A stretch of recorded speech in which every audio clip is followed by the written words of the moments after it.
Assalamualaikum, salam sejahtera. Apa khabar anda di rumah, di mana sahaja anda berada? Saya Wan Alif. Kami semua sentiasa doa dan harapkan anda sentiasa berada dalam keadaan yang sihat dan baik-baik sahaja macam biasa. Betul. Setiap hari Sejahtera Asia akan menemani pagi anda dan pastinya hari ini, hari Selasa 21 September 2021 bersamaan dengan 13 Safar 1443 Hijriah. Saya Ghazali Zawawi. Dan saya Wan Alif. Alhamdulillah hari tu kita ceria, Gaz.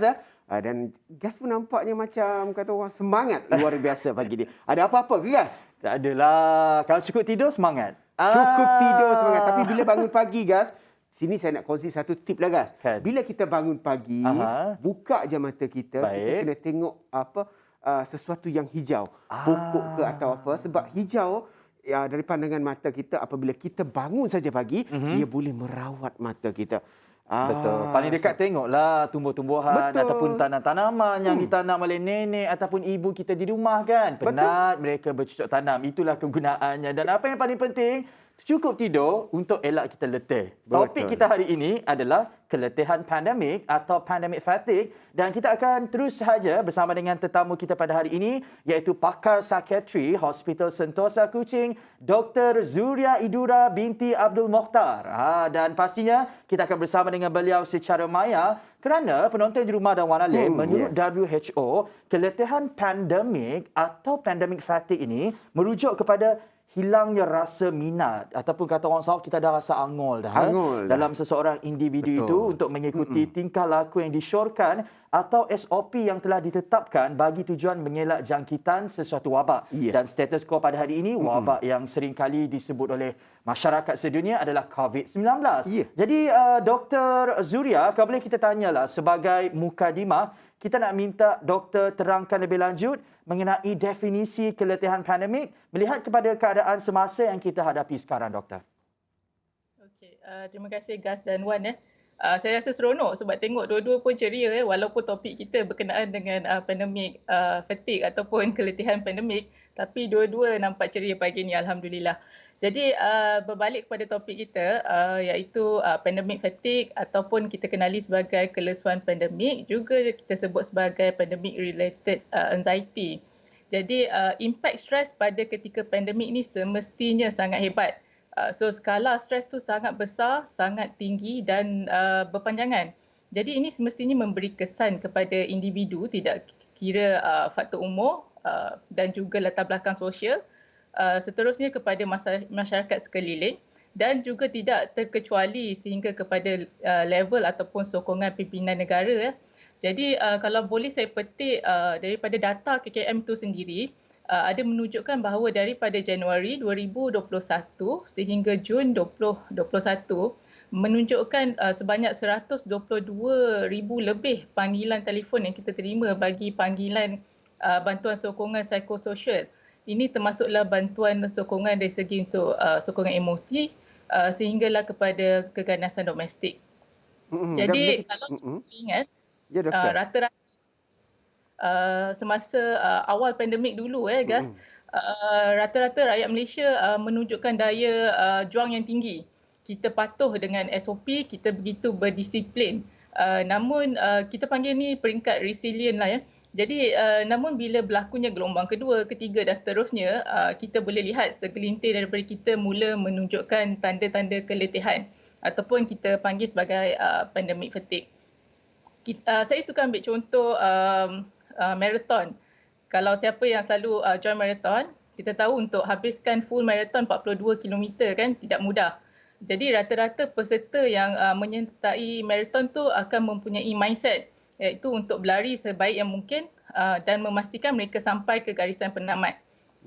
Namun walaupun kita mempunyai misi yang sama, tetapi keupayaan setiap individu tidak sama, maksudnya berbeza. Jadi kita punya coping skill berbeza, keupayaan mental dan fizikal setiap individu memang semestinya berbeza. Jadi mungkin ada yang sampai ke 10 km tu dia dah rasa penat, namun semangat masih ada, jadi mereka terus bangkit untuk meneruskan larian. Mungkin ada juga yang dah sampai ke 20 km dan mula mempunyai perasaan ragu-ragu sama ada boleh atau tidak mereka meneruskan larian ni. Namun atas sokongan daripada peserta lain ataupun rakan-rakan sekeliling, menyebabkan mereka masih bersemangat dan mampu untuk meneruskan lagi larian. Tapi apa terjadi bila dah sampai kepada mungkin minit yang ke 30 km, 31 km, mereka sudah menunjukkan tanda-tanda kelesuan yang melampau.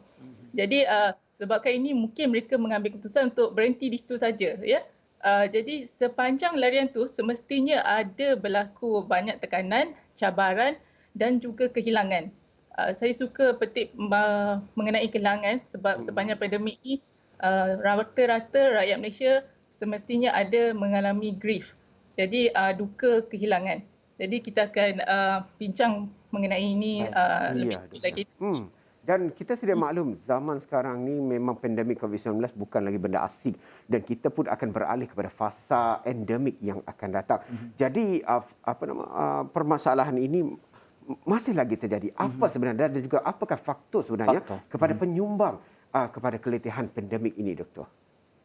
Okey, so kalau boleh saya cakap pandemik fatigue ini semestinya tidak mudah untuk dihadapi. Jadi penyumbangnya boleh jadi pelbagai, sama ada faktor persekitaran itu sendiri, latar belakang sosial setiap individu, latar belakang kesihatan fizikal dan juga mental mereka.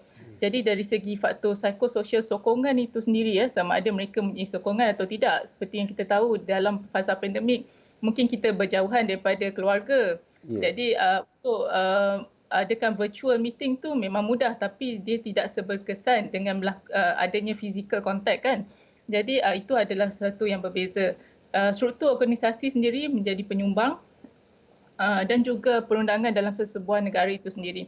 Dan sepanjang pandemik kita pasti ada banyak kehilangan.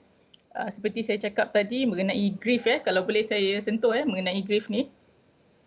Ia adalah satu period di mana emosi dan situasi normal yang dialami bila seseorang itu mengalami kehilangan. Dan kehilangan ni boleh jadi dalam pelbagai bentuk. Contohnya yang boleh kita ambil mungkin kehilangan dari segi pekerjaan, sumber pendapatan, kehilangan harta benda, kehilangan kesihatan, kehilangan dari segi kebebasan, kehilangan dari segi hak untuk kita bersosial secara fizikal seperti dulu. Dan juga kehilangan masa untuk diri sendiri dan juga untuk orang yang kita sayang. Jadi bila berlakunya kehilangan ataupun grief ni disebabkan berbagai faktor tadi yang kita sebut tadi tu, rata-rata kita akan mengalami fasa sebanyak 5 peringkat lah. Jadi kalau boleh saya cakap, peringkat pertama tu adalah peringkat denial. Kita ada peringkat penafian yang kita namakan dia. Keduanya kita akan start rasa marah, kita anger kenapa berlakunya benda ni kan, yang kita semua tak minta. Dan ketiga adalah fasa di mana kita start bargain ataupun fasa tawar-menawar. Seterusnya akan berlakulah fasa depresi ataupun kemurungan. Dan yang akhir sekali adalah peringkat di mana adalah peringkat acceptance ataupun penerimaan. Jadi penerimaan ni adalah penting bila seseorang itu sampai ke peringkat acceptance, kekuatan jiwa seseorang itu maksudnya dia menerima segala kehilangan yang telah berlaku. Okey, terutamanya dalam fasa pandemik kita banyak kehilangan sayang kan. Jadi waktu ini bila mereka berjaya menerima realiti apa di atas duka kehilangan tu dan tidak menghindarkan emosi-emosi yang mereka hadapi pada ketika itu, ataupun tidak menyembunyikannya, itu adalah kekuatan mental yang kita mahulah, ya. Dan itulah saya tertarik dengan analogi yang digunakan oleh doktor, iaitu mengaitkan perjuangan semasa melawan pandemik COVID-19 ini dengan maraton yang perlu dijalani oleh para pelumba. Betul. Yang mana fokus mereka adalah untuk sampai ke titik akhir, namun pada masa yang sama cabaran yang terpaksa dilalui pada pertengahan perjalanan itu juga tidak boleh kita ambil mudah. Selepas ini banyak lagi soalan kita nak tanya kepada doktor mengenai keletihan pandemik atau pandemic fatigue. Sangat penting. Jangan ke mana-mana. Sejahtera Asia.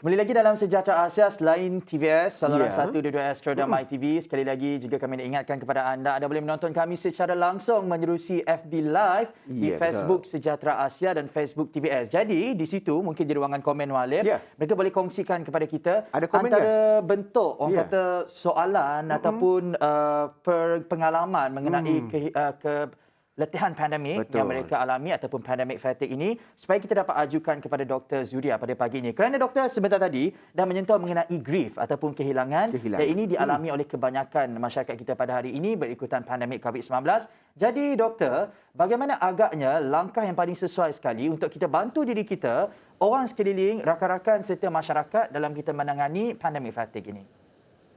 Okey, terima kasih ya Gas. So kita terus kepada topik kita, bagaimana kita sebagai individu boleh membantu diri kita, orang yang terdekat dengan kita dalam lingkungan sosial kita dan seterusnya masyarakat kita lah ya.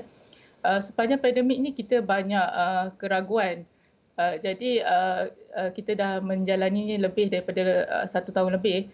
Jadi keraguan tu berlaku, maksudnya emosi tu adalah emosi yang normal. Kita mungkin ragu dengan siapa? Dengan diri kita ya.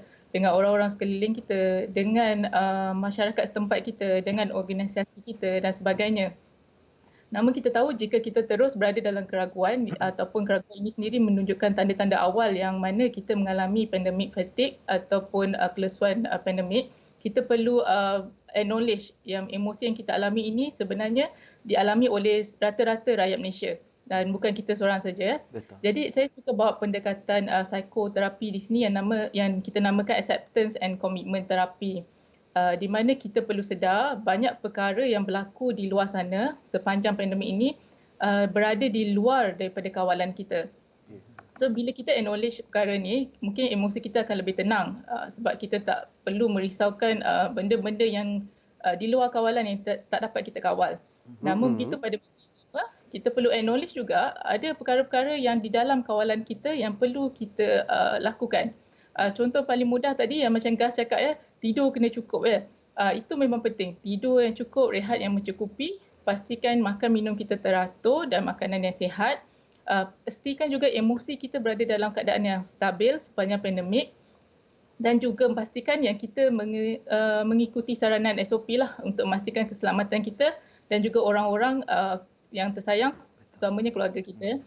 Dari segi peringkat masyarakat atau komuniti pula, apa yang kita boleh buat, WHO sendiri ada menyarankan bila berlakunya suatu pandemik dalam pandemic fatigue dalam satu komuniti itu adalah menjadi tanggungjawab the social movement of the society. Maksudnya menjadi tanggungjawab kita untuk menggerakkan sosial dalam komuniti itu sendiri dengan menyalurkan bantuan-bantuan yang diperlukan oleh mereka yang memerlukan. Jadi bantuan dari segi apa? Mungkin dari segi makan minum yang berterusan, perlindungan yang selamat, ataupun yang paling penting adalah dari segi bantuan sokongan psikologi. Kita juga perlu memastikan bahawa berita-berita yang diterima oleh kita ataupun lingkungan sosial kita adalah berita-berita yang sahih dan bukan berita-berita yang boleh mendatangkan lagi kerisauan, panik ataupun kemarahan kan. Sebab kita tahu benda ni akan berjangkit, emosi negatif ni akan berjangkit dan semestinya benda tu akan menyebabkan kesan jangka panjang kepada kesihatan mental kita lah. Jadi kita perlu belajar untuk accumulate positivity. Maksudnya berada dalam lingkungan mereka-mereka yang dapat memberi sokongan positif kepada kita sepanjang pandemik dan cuba kurang untuk lebih fokus kepada benda-benda negativity. Benda ni sangat penting untuk memastikan bahawa emosi kita sentiasa berada dalam keadaan stabil dan terkawal dan secara tak langsung dia dapat mengharmonikan komuniti itu sendiri. Sebab kesihatan mental ni adalah kesihatan ataupun tanggungjawab semua pihak, bukan untuk kita saja. Ya, betul. Dan doktor, seperti yang kita tahu kan Gas, kalau penyakit ni ataupun permasalahan ni ianya mesti ada penyelesaiannya ataupun perlu dirawat. Tetapi apabila ianya tidak dirawat seperti permasalahan keletihan disebabkan pandemik ini, apakah kesan jangka masa panjangnya doktor?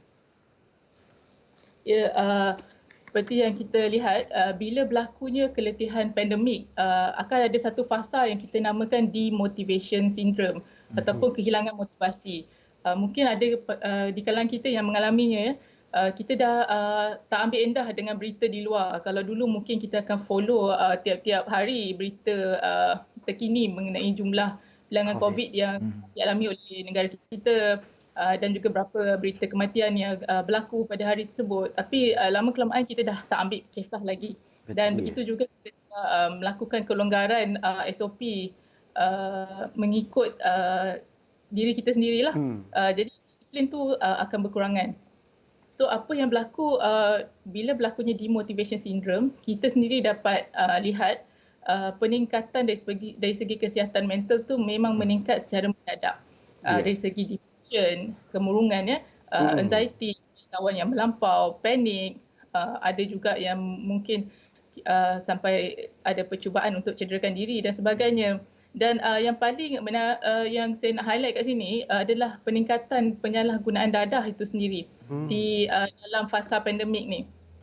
So mungkin berlaku kebosanan dekat situ ataupun ada juga yang mengambil dadah ataupun alkohol sebagai salah satu langkah untuk merawat tekanan yang mereka hadapi. Jadi dekat sini peningkatan dari segi kesihatan mental ataupun kesan kepada kesihatan mental sepanjang pandemik disebabkan oleh keletihan pandemik ini sangat ketara. Dan saya kira banyak situasi yang timbul ekoran pandemik COVID-19 ini. Kata doktor tadi ada yang terlalu bosan sehingga menyalahgunakan dadah dan sebagainya. Ada juga yang mungkin orang kata terlalu nak ambil jalan yang selamat. Yang mana mereka takut untuk mencuba ini dan mencuba itu seperti sebelum zaman pandemik COVID-19 dan itu juga boleh menyebabkan mereka bosan kadang-kadang. Kita nak tanya selepas ini kepada doktor mengenai bagaimana mereka boleh mengelakkan diri daripada mengalami kebosanan ini dan orang kata suicidal thought itu sebenarnya Wan Alif ia boleh berlaku sekejap mata saja. Jadi apabila ada suicidal thought tu apa yang perlu dilakukan dan sebagainya. Tapi sebelum itu kita nak tanya doktor sebab sekarang ini pengumuman telah dibuat yang kita bakal memasuki endemik COVID-19. Jadi adakah pengumuman ini sedikit membantu untuk meredakan pandemic fatigue, doktor? Baik. Ada yang mungkin menerima berita ni sebagai berita gembira, ada juga mungkin merasakan yang kita belum bersedia lagi untuk memasuki fasa endemik. Jadi sedia atau tidak kita perlu bersedia. Jadi perubahan cara hidup kini, norma baru yang kita perlu lalui ini adalah satu keperluan dan bukan lagi satu pilihan untuk kita. Jadi kita perlu mempersiapkan diri kita dari segi mental dan fizikal bagi kelangsungan hidup kita untuk masuki fasa endemik COVID-19 ni.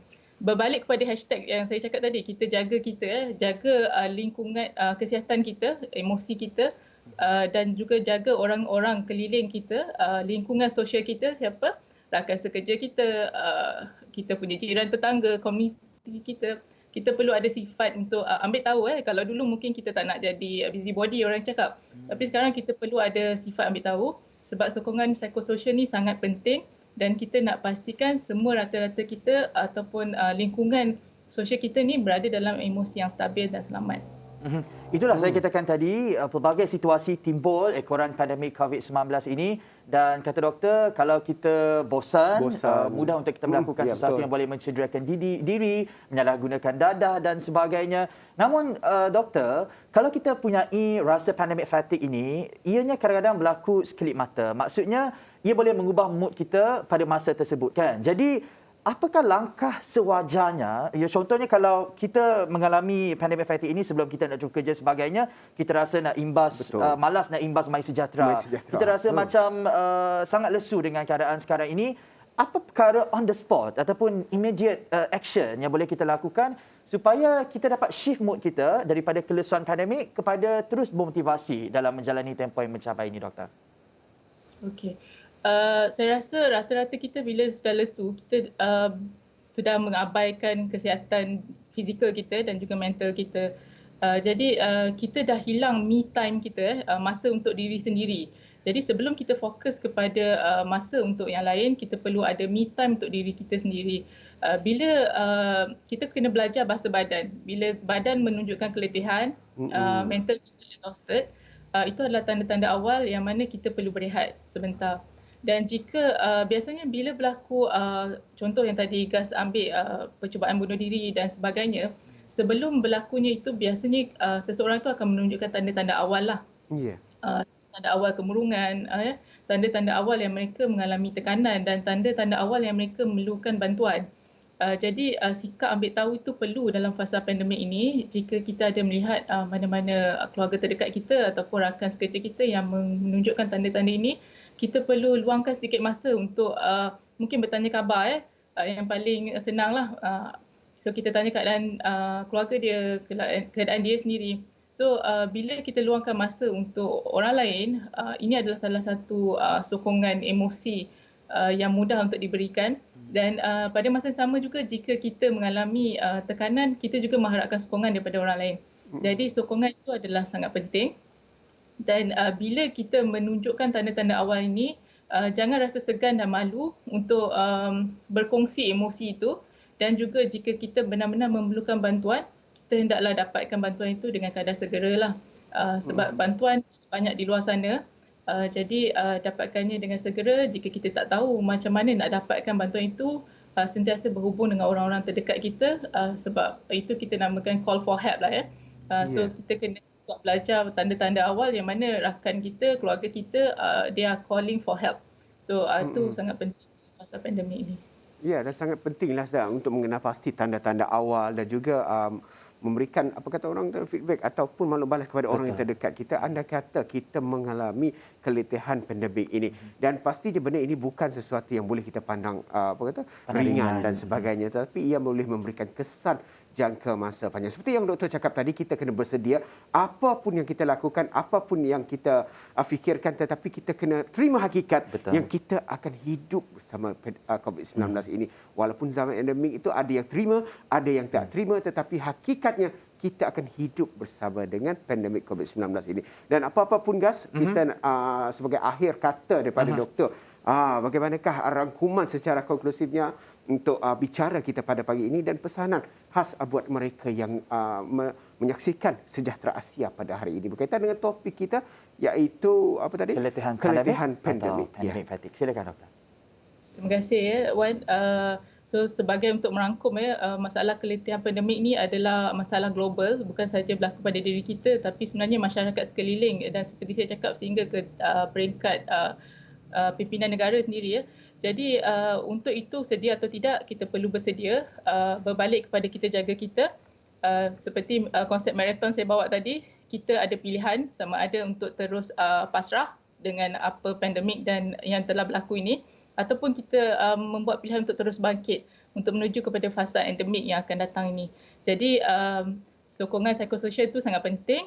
Dan saya rasa jika kita ada mengalami gejala-gejala awal yang menunjukkan kita mengalami keletihan pandemik, bolehlah berhubung dengan nombor yang tertera di kaca TV nanti iaitu nombor klinik kesihatan kerajaan di Sarawak yang menawarkan perkhidmatan psikiatri. Jadi saya harap kita dapat saling bantu-membantu antara satu sama lain dan sokongan psikososial ini dapat berterusan walaupun di fasa endemik. Kerana kesihatan mental ni adalah tanggungjawab bersama.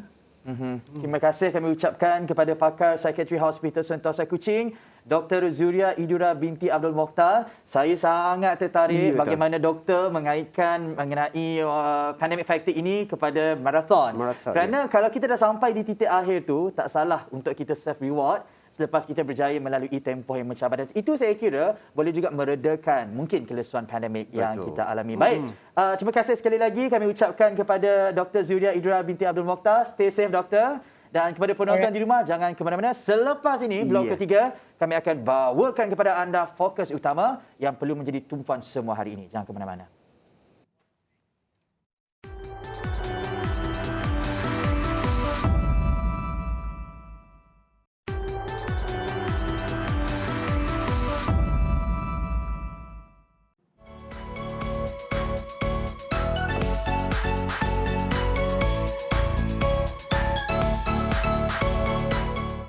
Selain mereka yang tengah bersarapan sambil menonton kita di kaca TV Muallim, meriah juga di ruangan komen sebenarnya berbicara mengenai topik sebentar tadi iaitu pandemic fatigue, dan ramai juga di antara mereka tak sabar untuk slot pendidikan selepas ini. Betul lah, slot pendidikan pasal juga Islam. Anak murid dia kalau kat Sarawak ni panggil dah kiak kaong.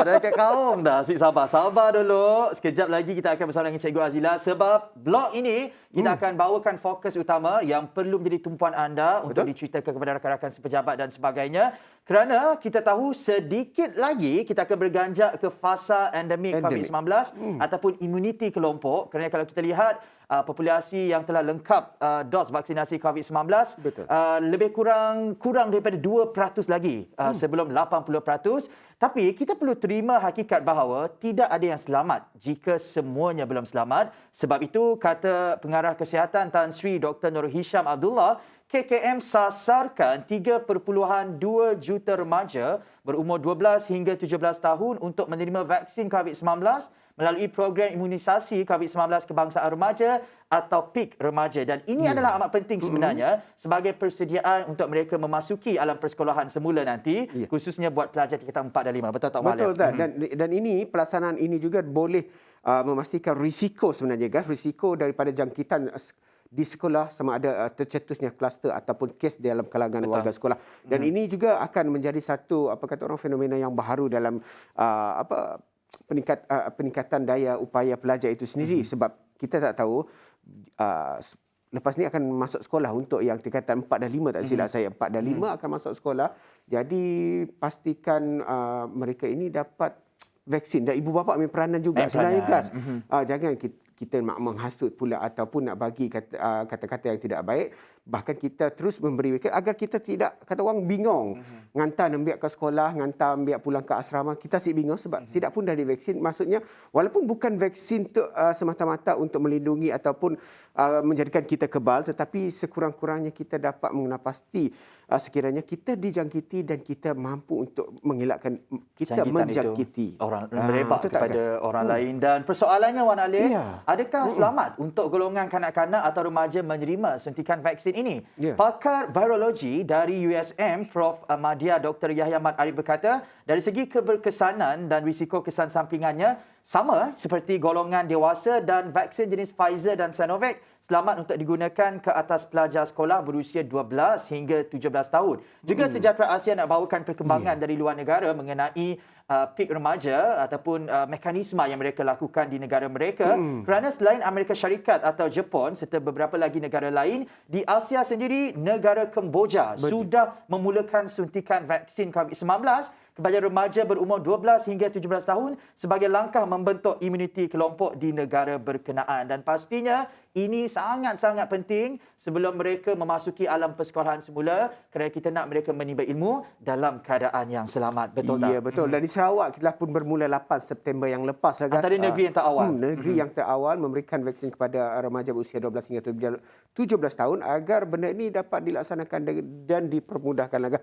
Dan ia membantu remaja kita ataupun pelajar-pelajar kita untuk mendapat pendidikan yang sempurna walaupun kita telah pun berada di era pandemik dan akan ke era endemik sikit sahaja lagi. Tapi jangan lupa abaikan SOP dan perlu sentiasa beri kesedaran kepada anak-anak kita untuk tidak takut menerima vaksin. Seterusnya, kita akan bawakan perincian mengenai wajar ataupun tidak Sarawak untuk membuka semula beberapa sektor pelancongan. Namun ianya dengan cerita perlu dibuka secara berperingkat.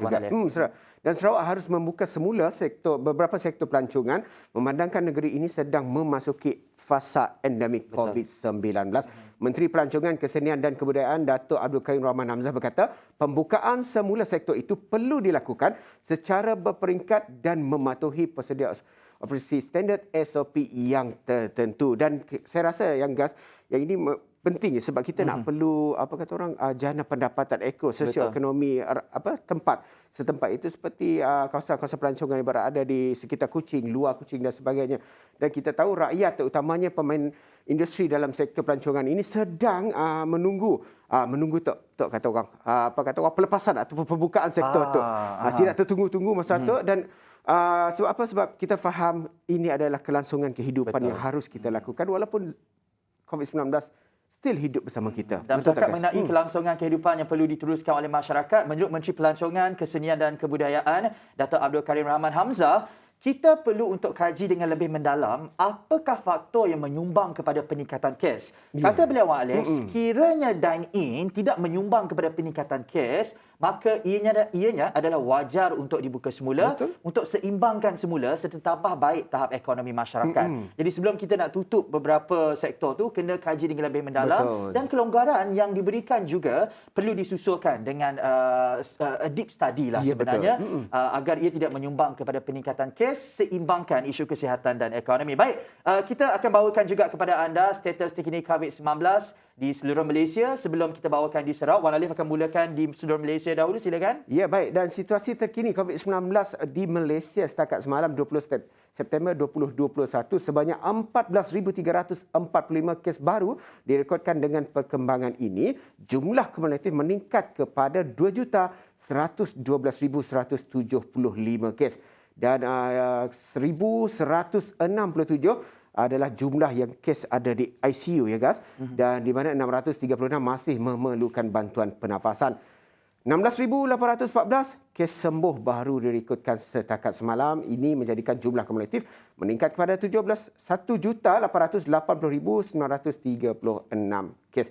Dan menurut covidnow.moh.gov.my setakat semalam mengesahkan 376 kes kematian akibat jangkitan COVID-19 dan ini menjadikan jumlah keseluruhan meningkat kepada 23,443 orang.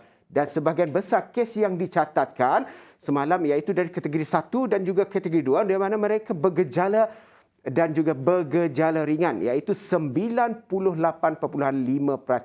Dan untuk selebihnya adalah daripada gejala 4 dan juga 5. Manakala perkembangan imunisasi COVID-19 juga semalam, Gas, dah ada peningkatan daripada lebih 18 juta dah divaksin. Alhamdulillah. Semoga ianya terus berkembang dan kita nak tahu juga perkembangan semasa COVID-19 di negeri Sarawak. Baik, untuk adik-adik kakak di Sarawak, untuk perkembangan COVID-19 bagi kita orang supaya terus cakna nak lepas stok keluar dan sebagainya. Betul. Kan? Sarawak merekodkan 3,619 kes baharu COVID-19 semalam dengan 99.78% daripadanya merupakan kategori 1 dan kategori 2. Manakala hanya 8 kes atau 0.22% adalah kategori 3, 4 dan 5. Seperti yang anda lihat di skrin, Kuching merekodkan jumlah tertinggi iaitu 1,021 kes, diikuti Serian 315, Bintulu 302, Sibu 228, Miri 200, Samarahan 199, Sri Aman 198, Betong 137, Sarike 102 dan beberapa lagi daerah lain yang mencatatkan di bawah angka 100 kes. Anda boleh rujuk di Facebook JPBNS. Dalam pada itu, JPBNS juga memaklumkan sebanyak 8 kematian baharu akibat COVID-19 dilaporkan pada tempoh 14 hingga 18 September 2021 yang menjadikan jumlah kumulatif kes kematian setakat ini di Sarawak adalah sebanyak 697 kes. Itu adalah status terkini COVID-19 di Sarawak. Perlu juga untuk kita maklumkan kepada penonton kita kerana ramai juga yang keliru perbezaan antara dos ketiga dengan dos penggalak atau booster dos. Dos ketiga penonton adalah untuk individu yang telah menerima 2 dos lengkap tetapi masih tiada antibody atau imuniti dalam badan, manakala dos penggalak adalah untuk individu yang sudah ada imuniti tetapi tidak cukup kuat dan ia merupakan fenomena biasa apabila antibody berkurangan. Sebab itu dos ini diperlukan bagi meningkatkan jumlah antibody sedia ada. Jadi itu adalah perbezaan di antara dos ketiga dengan dos penggalak atau booster dose. Booster dose. Dan ini diharapkan agar dapat membantulah negara kita dan juga khususnya negeri Sarawak ini beralih kepada era pandemik dalam keadaan selamat dan juga teratur. Baik, itu adalah perkembangan semasa COVID-19 yang kami bawakan kepada anda. Apa-apa pun kami sentiasa harapkan dalam kita menjalani kehidupan seharian kita, jangan lupa norma baharu, amalkan SOP, elakkan kelesauan pandemik dan sabar-sabar tu kita nak berhibur. Ada VT nak dimainkan. Kita ada VT. Ini adalah persembahan lagu khas konsep persembahan sambutan Hari Malaysia peringkat negeri Sarawak, Jiwaku Malaysia daripada Farouk Kamil. Saksikan.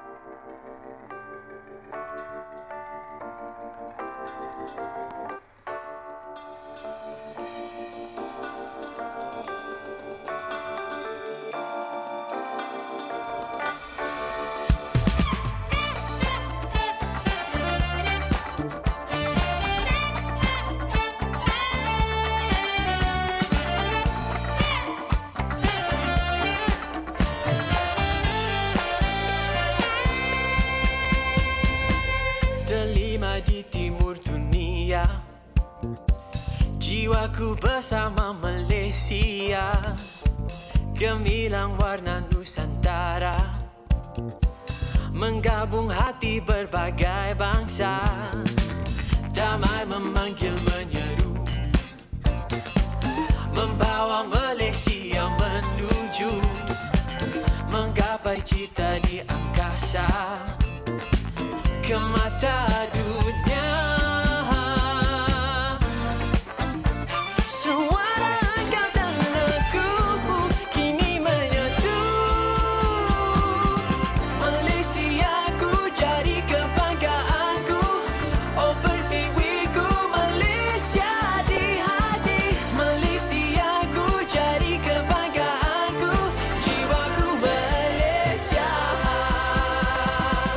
Malaysiaku, Malaysiaku, Malaysiaku cinta, Malaysiaku, Malaysiaku, Malaysiaku cinta.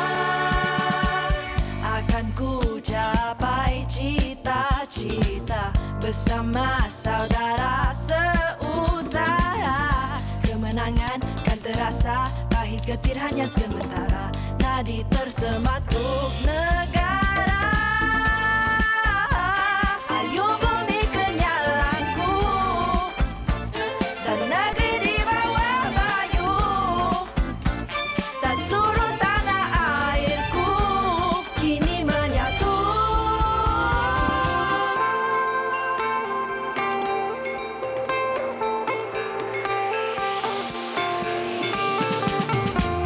Malaysiaku jadi kebanggaanku, oh pertiwiku Malaysia di hati, Malaysiaku jadi kebanggaanku, jiwaku Malaysia.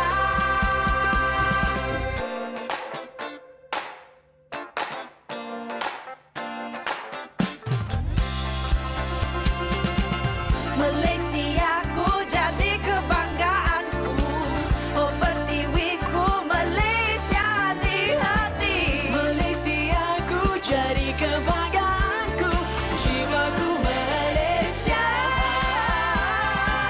Malaysiaku, Malaysiaku, Malaysiaku cinta, Malaysiaku, Malaysiaku, Malaysiaku cinta, Malaysiaku, Malaysiaku, Malaysiaku cinta.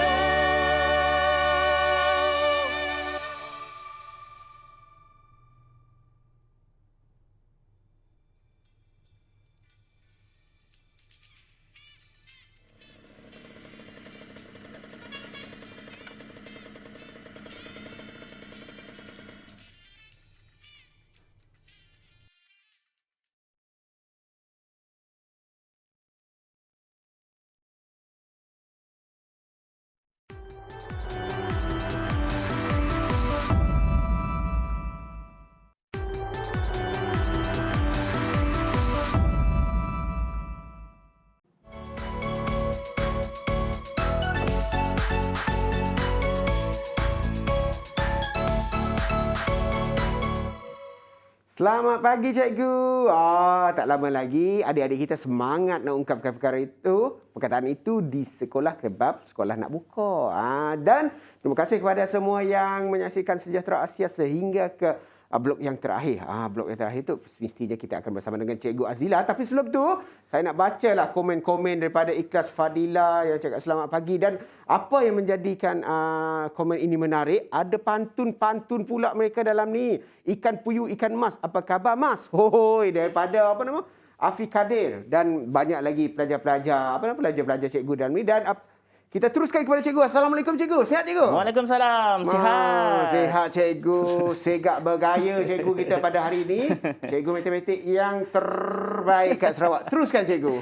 Okey, minggu lepas yang sudah kita sebut ada satu perkataan itu iaitu yang dinamakan sebagai perfect square. Kuasa dua sempurna. Hari ini kita nak santai-santai je lah. Kita nak belajar tentang kuasa dua. Ya. Yeah. Kuasa dua apa kuasa dua tak? Hilang dah.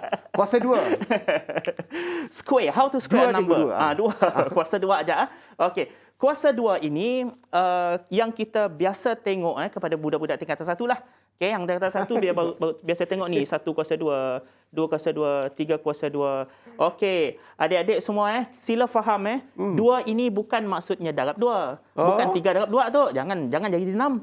3 darab 2 3 darab 2. 3 kuasa 2. Sabar cikgu. Cikgu dah breakfast tak ni? Kantor nak dine in lepas ni. Diet. Okey, 3 kuasa 2 maknanya 3 darab 3. Yang ni jelas 3 darab 3 maksudnya iaitu 9. Okey, yang ni senang sangat. Kita tak nak pergi bahagian yang senang-senang begini. Kita kan apa pagi-pagi tu angin apa yang bertiup tak? Angin kuskus. Angin jeniusnya Angin bertiup. genius daripada cikgu. Okey, jom. Ya. Ada nombor kan. Dia adalah 2 digit number, nombor 2 digit. Tetapi boleh dicari dia punya kuasa 2 itu dengan sangat mudah. Iaitu contohlah saya berikan 25 kuasa 2. Ingat lagi kalau ada 2 kecil dekat atas ini memberi makna bahawa dianya adalah 25 darab 25. Ini soalan boleh dekat mana-mana sekolah rendah ke sekolah menengah pun akan jumpa yang begini. 25 darab 25. 25 kuasa 2 ini start dari tingkatan 1 lah akan jumpa. Okey, macam mana triksnya untuk buat yang ini? Okey, ada sesuatu yang sangat menarik di sini. Kalau 25, 5 ini garanti menyebabkan dia menjadi 25. 5 yang di belakang ini, sekali lagi saya ulang, menyebabkan belakang ini jadi 25. Okey, seterusnya pula, ini kan 2, nombor dekat depan 2. Kita cari, apakah nombor selepas 2? Apa nombor selepas 2? Apa dia? Apa dia? Saya diganggu oleh pelajar kelas sebelah cikgu. Belajar kelas sebelah ni. Okay. Nombor selepas 2 adalah ya betul 3. So, 2 darab 3 adalah 6. Macam tu je. Tu je? Kita tak perlulah buat 25 darab 25. Panjang cerita. So ini hanya terjadi jika sekiranya dia adalah nombor 2 digit. 2 digit. A 2 digit number. Dan syaratnya belakang ini mesti 5. Baru boleh guna teknik ini. Kalau belakangnya 4 janganlah. Belakangnya 6 janganlah. Ya, cikgu. Okey, 5 saja. Jom tes lagi. Tes Test cikgu. power lagi. 35 pula. Cikgu. Ke adik-adik dekat rumah dah ada jawapan? Adik-adik rumah ada jawapan. Kalau 3, 35 kuasa 2. Guna teknik begini juga. 5 di belakangnya menyebabkan jadi 25. 25. 3 ini nak darab dengan apa? Jom kita tengok. 5. Cikgu. 25. 25. Okey. Kenapa cikgu? Kenapa? Seterusnya, Ya. 3 ini kita darab dengan nombor selepas 3. Apa nombor selepas 3? Apa nombor selepas 3? Okey, nombor selepas 3 adalah 4. 3 darab 4, 12. Inilah jawapannya. Kalau tak percaya, tengoklah dekat kalkulator. Try test dekat kalkulator. Pemadam ni memang lekat kat sini kan cikgu? Awak nak lekat situ, okey langkah situ lah. Mengganggu konsentrasi saya cikgu. Jadi memang perlu nombor ataupun darab, boleh darab semua nombor ke cikgu? Nombor 3, 4. Yang ini adik-adik kita selalu tanya, kalau macam ni cikgu saya nak cubalah cikgu 43. Ini saya kata tak boleh. Tak yang boleh. ini syaratnya mesti a 2 digit number, nombor 2 digit. Yang kedua ini mesti 5. Baru boleh guna teknik ini. 25, 35, 45 boleh, 55 boleh, 65 boleh. Dia tak boleh. Dia tak mahu guna yang lain lah. Tak nak. Kalau kita break lepas ni, kita boleh tunggu adik-adik kita 95 kuasa 2. Apa jawapannya? Betul? Mana maunya cikgu. Okey cikgu, kita rehat seketika. Kembali selepas ini adik-adik kita relax dulu, berpantun dulu. Jumpa selepas ini. Sejahtera Asia.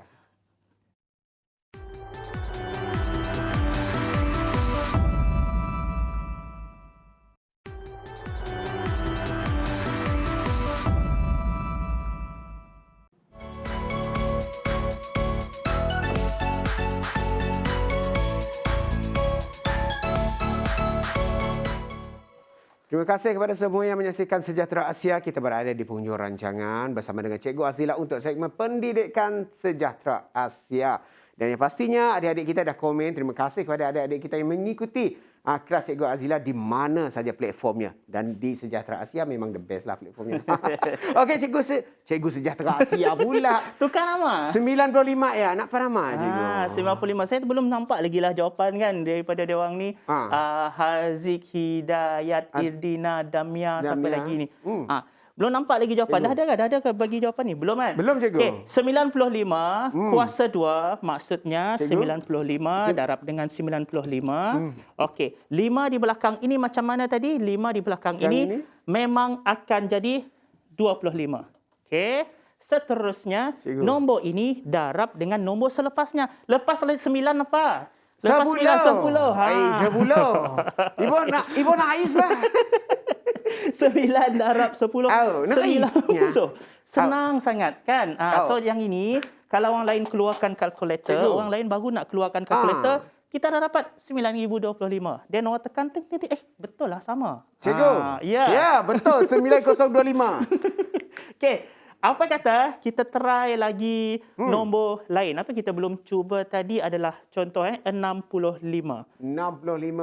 Kod adik-adik saya tulis ni, saya tengah masuk marker macam ni, dia orang dah dapat jawapan dah. 65 kuasa Cepat dia orang, 2. Cikgu. Cepat. Cepat. Okey. 65 kuasa 2. Cikgu. Itulah 5 Cikgu. ini menjadi 25. Manakala 6 ini kita darab dengan apa? Kita darab dengan selepas 6 apa? Selepas 6? 7, Cikgu. 7. Okey. Banyak gangguan, Cikgu. Saya terbabak-babak lagi menjawabnya, Cikgu. So, 6 darab 7. Aduh, hafal sipir situ. Adik-adik apa sih beda? Tolong, Cikgu. Cikgu. 9 pula. 6 darab 7 adalah 42. Cikgu. Jadi kita terus dapat mudahnya jawapan. jawapan, Cikgu. 4,225 dengan sangat mudah, sangat senang, sangat cepat. Cepatnya, Cikgu. Ada lagi? Gimak? Gimak, Cikgu. Okey. Belala. Belala. Sini nombor perkataan Cikgu. belala. Okey, jom. 6 mudah, tadi 4 udah nak, 3 udah kata. 4 belum nak 4 udah. Saya belum, rasa Cik? sudah, Cikgu. 4 udah. Okey. Jom kita mula ini pula. 75 kuasa Cikgu. 2. Okey. Okey. 5 kuasa 2 ini menjadi Cikgu. 25. Siap dah jadi, Cikgu? Cikgu. Okey. Kita santai-santai je pagi ni. Ya, santai, Cikgu. Sangat menyantaikan. Maka, Ya. 7 darab 8. 7 darab 8 berapa adik-adik dekat rumah sekarang ni? Adik-adik, cepat. Dah cuti-cuti ni apa semua, dah cuti seminggu gitu kan? Dia bagi jawapan 5625. Yo, Agak lebih cepatnya. Siapa miak ya, Tek? Nur Sakinah. Oh, Hidayat namanya. Hidayat. Dia ada komen tadi. Kami itu Cikgu Hidayat katanya. Oi, Cikgu. Saya baca tadi. Okey. So, 5,625 jawapannya kalau 75 Oi. kuasa 2. Tak perlu tekan kalkulator kan? Tak Oi, perlu kan? ya, Tak perlu betul, kan? Cikgu. Dan kita tak perlu juga buat bentuk lazim. So, ini menjimatkan masa. Lagi-lagilah kalau adik-adik pelajar kita ni bermula nanti, yang saya tengok tadi ramai yang dari sekolah rendah. Oi. Nanti bila dah masuk tingkatan 1, senang dan mudah untuk anda nak handle soalan-soalan kuasa 2 ini. Sebenarnya ada lagi Ada yang lagi, kita Cikgu. akan tricks untuk kuasa 2 ini, iaitu kalau nombor itu 90 lebih. Nanti kita akan ulang kajilah sebab kita dah bawa dalam Sejahtera Asia hari tu dah. Ya, Cikgu. Ini pun Ya, dah Cikgu. cuma ulang kaji. Student kita seorang yang kat sini ingat ke tidak ni yang Cikgu, sebenarnya. Cikgu. Ya, ingat, Ya. Cikgu. Cikgu boleh, Cikgu. Cikgu boleh. Cikgu lah. Okey, lagi ya. 95 dah, 65 dah, 75 dah. Kita Dah. 85 belum lagi. 85. Dah habis, Cikgu, belum? Belum, sikit belum? lagi. Boleh ya? Boleh. 85 kuasa 2.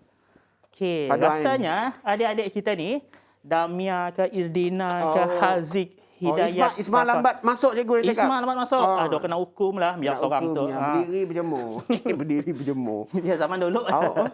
85, kalau dikuasa 2 kan, saya rasa adik-adik dah ada jawapan dah. Belakang ini jadi 25. 8 ini darab dengan 9. Ingat tak 8 darab 9 berapa? Hafal sifir ke tidak ni? 8 darab 9 berapa? Makai jari. Pandai makai jari. Pandai. Jadi berapa? 72. 72. Ini jadi 72. kacang. Kacang dia tu. Oh. So dia menjadi 7,000 225. Yeah, mudah cikgu. Dah habis kan cikgu? Habis dah? Habis dah? Oh. Ya, Jap. Oh, ya, Jap. Mudahnya. So, terima kasih kepada Cikgu Azila. Genius, angin genius yang menarik pada pagi ini. Tapi sebelum tu, peace dulu cikgu. Dan sebelum kita mengakhiri ataupun menutup tirai Sejahtera Asia pada hari ini, seperti biasa, pantun khas untuk semua penonton Sejahtera Asia di mana saja kita orang berada. So, pantunnya pelbagai. Pergi ke awal pagi pergi ke kampung budaya. SOP kita perlu utama. Rakyat bersatu, negara berjaya. Malaysia prihatin, aman, sejahtera. Peace out cikgu. Dan saya Wan Alif. Saya Cikgu Azila. Daripada Inspirasi, kami Kami cetuskan cetuskan inovasi. inovasi. Assalamualaikum. Jumpa lagi. Bye-bye. Peace.